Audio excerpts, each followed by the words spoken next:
Hello guys, welcome back to another Stocky financial result की video and I hope you guys are doing absolutely fine। तो guys इस video में हम लोग जी media की financial year 2027 की फर्स्ट क्वार्टर की मतलब जून 2026 की क्वार्टरली रिजल्ट के बारे में डिस्कस करने वाले हैं। तो गाइज जी मीडिया की फाइनेंशियल ईयर 2027 की फर्स्ट क्वार्टर की अनऑडिटेड कंसोलिडेटेड फाइनेंशियल रिजल्ट यहाँ पर आप लोगों के सामने है एंड यहाँ पर जितने भी सारे फिगर्स दिया हुआ है वो सभी लैक्स में है। अभी देखो गाइज, इस वीडियो में हम लोग इस कंपनी की जून 2026 की क्वार्टरली रिजल्ट के बारे में तो डिस्कस करेंगे ही, लेकिन जून 2026 के साथ साथ हम लोग इस कंपनी की मार्च 2026 एंड जून 2025 की क्वार्टरली रिजल्ट के बारे में भी डिस्कस करेंगे ताकि हमें इस चीज का अंदाजा लग जाए कि जी मीडिया ने जून 2026 की क्वार्टर में कितना ग्रो किया है, कितना ग्रोथ दिखाया है compare to March 2026 and June 2025 की क्वार्टर।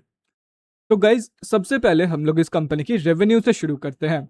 तो जून 2026 की क्वार्टर में इस कंपनी ने अप्रोक्सीमेटली 192.51 करोड़ का रेवेन्यू जनरेट किया है। मार्च 2026 की क्वार्टर में इस कंपनी ने अप्रोक्सीमेटली 171.96 करोड़ का रेवेन्यू जनरेट किया था एंड जून 2025 की क्वार्टर में अप्रोक्सीमेटली 183.11 करोड़ का रेवेन्यू इस कंपनी ने जनरेट किया था। तो कंपनी का जो रेवेन्यू ग्रोथ है वो both quarter on quarter basis पे and year on year basis पे पॉजिटिव में निकल के आ रहा है। इसका मतलब यही है कि जून 2026 की क्वार्टर में इस कंपनी ने ज्यादा इनकम जनरेट किया है compare to March 2026 and June 2025 की क्वार्टर। तो अभी अगर इस कंपनी की एक्सपेंसेस के बारे में बात करें तो जून 2026 की क्वार्टर में इस कंपनी ने अप्रोक्सीमेटली 205.76 करोड़ का खर्चा किया है।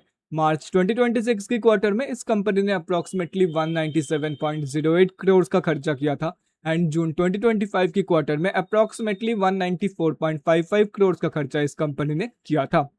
अभी इस कंपनी की एक्सपेंसेस से रिलेटेड एक इंटरेस्टिंग चीज अगर आप लोग यहाँ पर नोटिस कर पा रहे हो तो वो यही है कि इस कंपनी के जो एक्सपेंसेस है वो इस कंपनी की रेवेन्यू से भी ज्यादा है। जून क्वार्टर में देख लो, मार्च 2026 की क्वार्टर में देख लो एंड जून 2025 की क्वार्टर में देख लो, तीनों क्वार्टर में यही सेम हालत है। कंपनी के जो एक्सपेंसेस है वो इस कंपनी की रेवेन्यू से भी ज्यादा है। मतलब कंपनी जितना का बिजनेस करती है, जितने का रेवेन्यू जनरेट करती है, उससे ज्यादा ये कंपनी खर्चा कर देती है। मतलब यहाँ से साफ पता चल रहा है कि ये एक टोटली लॉस मेकिंग कंपनी है।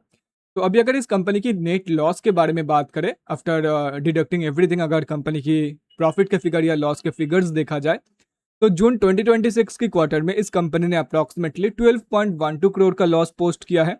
मार्च 2026 की क्वार्टर में इस कंपनी ने अप्रोक्सीमेटली 26.53 करोड़ का लॉस पोस्ट किया था एंड जून 2025 की क्वार्टर में अप्रोक्सीमेटली 8.81 करोड़ का लॉस इस कंपनी ने पोस्ट किया था। तो कंपनी अगर देखा जाए तो जून 2020 मतलब जी मीडिया अगर देखा जाए तो जून 2025 की कंपैरिजन में कंपनी ने ज्यादा लॉस पोस्ट किया, लेकिन अगर क्वार्टर ऑन क्वार्टर बेसिस पे देखा जाए मतलब मार्च के कंपैरिजन में अगर देखा जाए तो लास्ट क्वार्टर के कंपैरिजन में इस कंपनी ने करंट क्वार्टर में कम लॉस पोस्ट किया है। मार्च में 26 करोड़ के आसपास था जो कि रिड्यूस होकर 12 करोड़ हो गया है, लेकिन अगर जून 2025 में देखा जाए तो 8 करोड़ से नंबर जो है वो इंक्रीज होकर लॉस बढ़ के 12 करोड़ के आसपास का हो चुका है। तो कंपनी का जो ईयर ऑन ईयर बेसिस का ग्रोथ है वो नेगेटिव में है, लेकिन क्वार्टर ऑन क्वार्टर बेसिस पे यहाँ पर हमें इंप्रूवमेंट देखने को मिला है। और रही बात कंपनी की ईपीएस की मतलब अर्निंग्स पर इक्विटी शेयर की, तो जून 2026 की क्वार्टर का जो ईपीएस का वैल्यू है वो 0.19 नेगेटिव में है, जून 2025 का है 0.14 नेगेटिव में एंड मार्च 2026 का है 0.42 नेगेटिव में। बोथ बेसिक एंड डायलूटेड में इसका सेम ही वैल्यू है।